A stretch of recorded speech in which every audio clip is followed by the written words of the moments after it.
जय हिंद दोस्तों, मेरा नाम आदित्य है और मैं आपके अपने YouTube channel MP research centre में आप सभी का स्वागत करते हैं।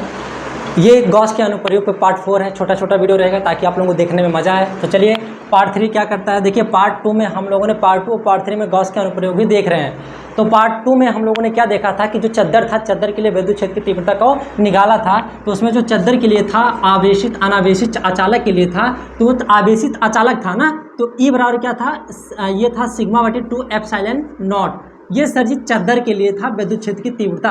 इससे ये पता चलता था कि जो विद्युत क्षेत्र की तीव्रता है वो दूरी पर डिपेंड नहीं करती थी।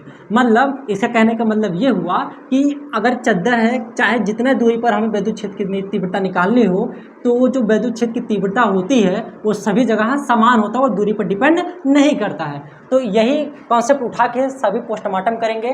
कह रहा है पहला जो केस है उसी का, जो चद्दर का पहला केस है, कह रहा है आवेशित चालक के ठीक बाहर विद्युत क्षेत्र की तीव्रता। मतलब कि एक यहाँ बना दे रहे हैं, देखिए एक चद्दर है, क्या है, एक चद्दर है और ये चद्दर के बगल, मतलब इसमें दो पृष्ठ माना है, एक मानो एक और एक माना दो, एक माना एक और एक दो।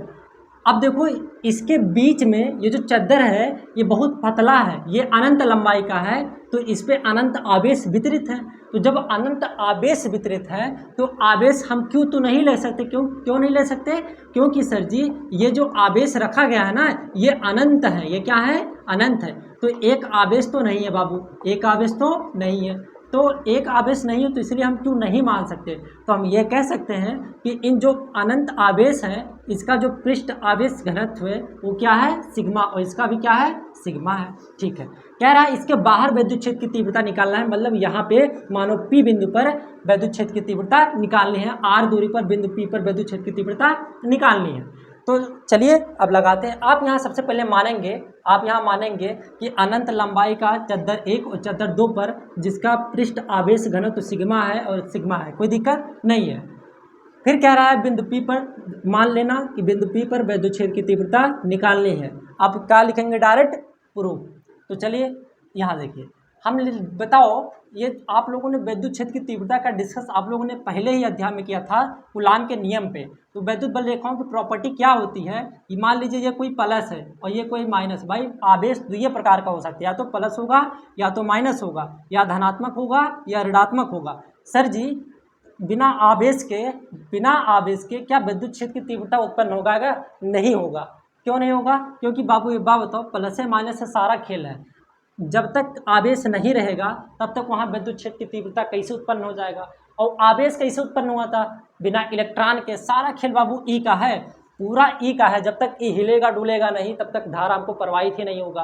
तो सारा खेल ई का है। फिर क्यू का है इस चैप्टर में, तो क्यू का है, तो क्यू बना किसे? ई से। अब देखिए जब तक क्यू नहीं रहेगा, चाहे माइनस हो चाहे प्लस हो, प्रॉपर्टी क्या होती थी विद्युत बल रेखाओं की कि अगर प्लस है तो इससे जो विद्युत क्षेत्र रेखाएं थे वो निकलते थे, बाहर की ओर जाते थे। क्या होते थे? बाहर की ओर जाते थे। अगर आवेश माइनस है तो इसमें विद्युत क्षेत्र की जो तीव्रता होती किधर आती थी? अंदर की ओर आती थी। किधर आती थी? अंदर की ओर, और इससे दूर जाती हैं। तो यही कॉन्सेप्ट लगाकर हम बड़े बड़े क्वेश्चनों की ऐसी की तैसी करने वाले हैं भैया। देखो चद्दर एक के कारण अच्छे बात बताओ, इसमें विद्युत क्षेत्र की तीव्रता समान है ना? बिल्कुल समान है। लेकिन चद्दर 1 है और 2 है तो इसके लिए अलग विद्युत क्षेत्र की तीव्रता और इसके लिए अलग विद्युत क्षेत्र की तीव्रता। अच्छा सर जी क्या इस प्लेट के अंदर विद्युत क्षेत्र है?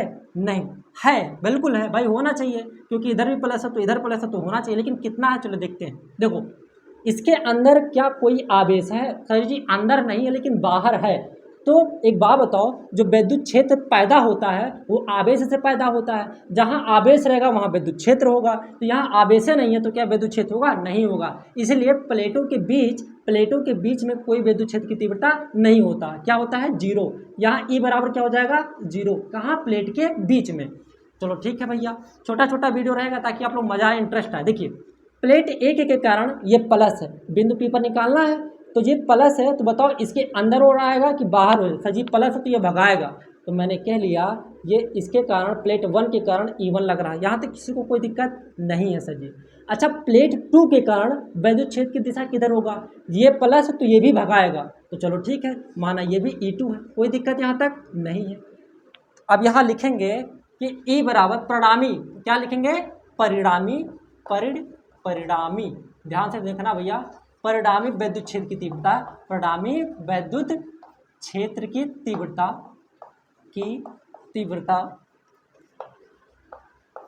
अच्छा ई बराबर क्या होगा? अच्छा देखो ये प्लेट है, चद्दर है, तो चद्दर के लिए ई बराबर सिग्मा बटे 2 एप्सिलॉन नॉट होता है। यहाँ तक किसी को कोई दिक्कत नहीं है। तो उसका ये पहला केस है और एक केस और है, अभी वो भी करा दूंगा। देखिए ई बराबर क्या होता है? ई बराबर सजी होता है, क्या होता है? ई बराबर सिग्मा बटे 2 एप्सिलॉन नॉट। लेकिन तो आप एक बात बताओ, परिणामी क्या होगा? परिणामी मतलब होता है कि जितने भी हैं सबको जोड़ डालो। तो एक बात बताओ, ये E2 और E1 एक के दिशा में है जी? बिल्कुल एक ही दिशा में है। तो जब एक के दिशा में होगा तो उसको हम जोड़ लेंगे, E1 और प्लस E2। यहाँ तक किसी को कोई दिक्कत नहीं है।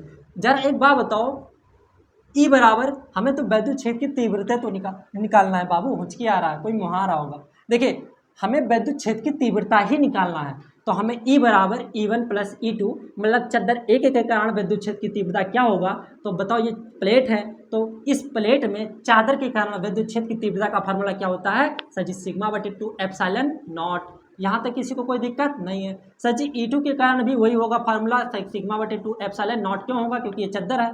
अब जरा एक बात बताओ, नीचे नीचे शकल सेम है तो आपस में दोनों जुड़ जाते हैं, तो एक सिग्मा बराबर 2 सिग्मा और बटे 2 एप्सिलॉन नॉट, ये आपस में कट गया तो हमारा ई का एक फार्मूला आ गया सिग्मा बटे एप्सिलॉन नॉट। ये बहुत मोस्ट इंपॉर्टेंट है बाबू, ये है आपके एग्जाम के पॉइंट ऑफ व्यू से बहुत इंपॉर्टेंट है। अगर कभी क्वेश्चन आ जाए कि आवेशित चालक के ठीक बाहर विद्युत क्षेत्र की तीव्रता का व्यंजन प्राप्त करिए, तो उठा के पटक दीजिए, सिंपल सी चीज़। इसके अंदर विद्युत क्षेत्र की तीव्रता कितनी होगी? 0 होगी। अब इसी का एक अब सेकंड पार्ट देखते हैं, इसका सेकंड पार्ट, ठीक है। अब इसका हम सेकंड पार्ट देखते हैं, क्या है जो अभी हमने निकाला उसके लिए। अब दूसरा है उसी का कि समांतर पृष्ठ घनत्व की, क्या?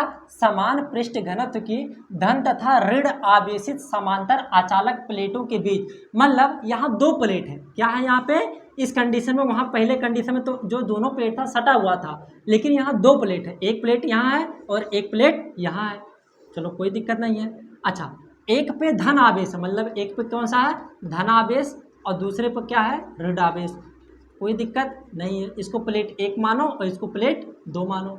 तो हम यहाँ मानेंगे, माना चद्दर 1 और चद्दर 2 पर, एक पर धन आवेश है और एक पर ऋण आवेश है। हमें बिंदु क्या कह रहा है? एक बीच में। चलो एक बीच में और एक बाहर विद्युत क्षेत्र की तीव्रता हमें ज्ञात करना है। आप मान लेंगे, यहाँ तक किसी को कोई दिक्कत? यहाँ बिंदु P मान लो, चाहे यहाँ P डैश मान लो, यहाँ P मान लो, यहाँ तक किसी को कोई दिक्कत है? नहीं है सर जी, ठीक है। जिसका पृष्ठ आवेश घनत्व तो क्या है? सिग्मा है। क्यों भाई सिग्मा है? क्योंकि ये चद्दर है, तो चद्दर पर जो ये भैया जो आवेश है ना, ये अनंत है। यहाँ तक किसी को कोई दिक्कत है? नहीं है। ये आपस में एक दूसरे के समांतर और रखे गए हैं, इनके बीच में बिंदु P पर विद्युत क्षेत्र की तीव्रता निकालना है और बिंदु P डैश पर भी विद्युत क्षेत्र की तीव्रता निकालना है। हम ये मानेंगे, लिख लेंगे आप, कोई दिक्कत नहीं है। हम डायरेक्ट लगाएंगे। देखिए अच्छा प्लेट ए के कारण हम बिंदु P पर निकाल रहे हैं, क्या? बिंदु P पर, बिंदु P पर वैद्युत क्षेत्र की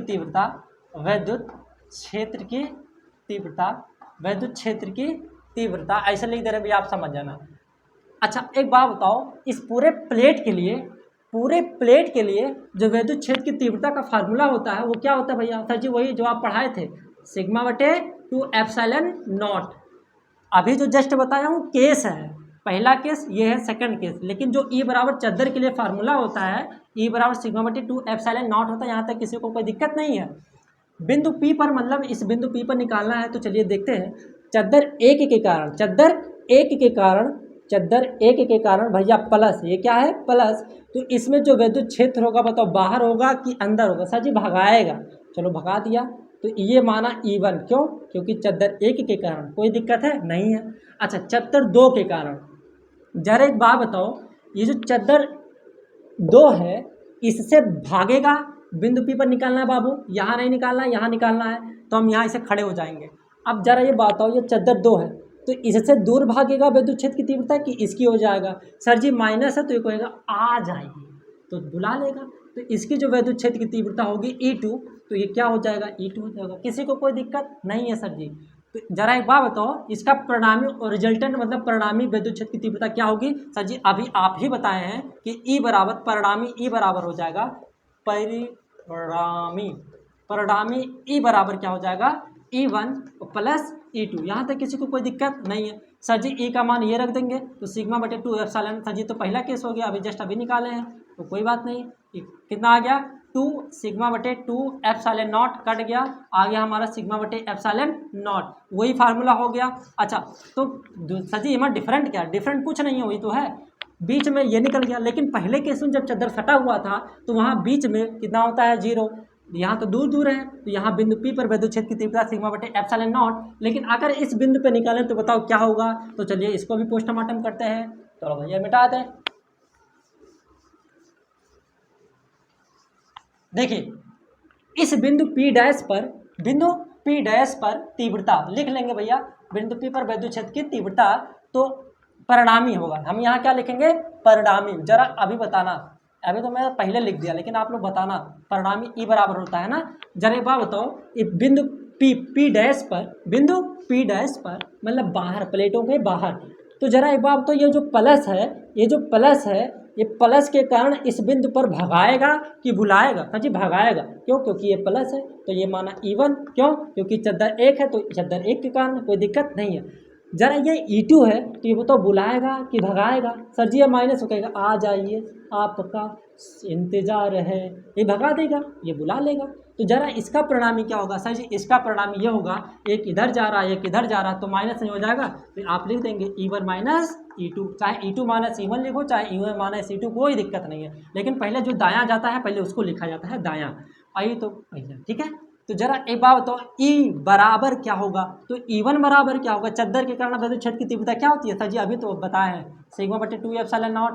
E2 बराबर क्या होगा, सिग्मा बटे 2 एप्सिलॉन नॉट, खत्म कहानी, टाटा बाय बाय खत्म। तो E बराबर कितना होगा 0। तो हम ये कह सकते हैं कि अगर दो प्लेट हैं जिन पर आवेश जो माइनस है और एक पर प्लस है मतलब विपरीत है, तो बिंदु P डैश पर मतलब बाहर वैद्युत क्षेत्र की तीव्रता 0 होती है। आई होप ये पूरा लेक्चर समझ में आया होगा।